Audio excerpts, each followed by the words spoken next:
Sa Quezon City, 3 ang naaresto sa magkahiwalay na operasyon kontra droga. Kabilang sa kanila ang isang college student na napilitan daw magtulak ng droga para may pambaon sa eskwela. Makibalita tayo kay Jay Sabale, exclusive. Wala nang nagawa si Antonio Velasco kundi ang mag-iiyak matapos maaresto sa isang bypass operation sa kanto ng EDSA at Aurora Boulevard sa Quezon City bago mag-alauna na madaling araw. Scholar at 4th-year college na raw kasi siya sa isang universidad sa Maynila. Dapat loss ko na to dahil uwi na ako sa amin. Pangbaon bukas. Bago maaresto, nakabili raw ang pulis na nagpanggap na scorer ng 500 pisong halaga ng shabu kay Velasco. Nakuha rin sa kanya ang 2 gramo ng shabu.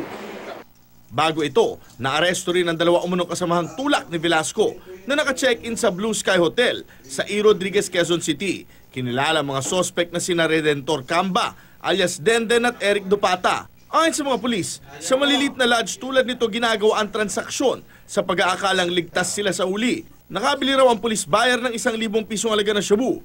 Tinatayang nasa 2 gramo ng shabu ang nakuha sa kanila. Sabi ko po niya, ibibigay niya raw po yung cellphone ko. Matutubos niya raw po, gagawa daw po siya ng paraan. So, yun po, nagulat na lang po ako, ganito po yung nangyari po.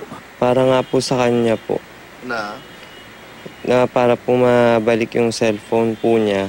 Sa huli, git ng 2, hindi naman daw shabu, kundi dinurog na menthol candy lang ang ibinenta nila. Susuriin kung candy nga ito o hindi. Pero sa ngayon, harapin muna nila ang reklamong paglabag sa Comprehensive Dangerous Drugs Act of 2002. Jay Sabale, GMA News.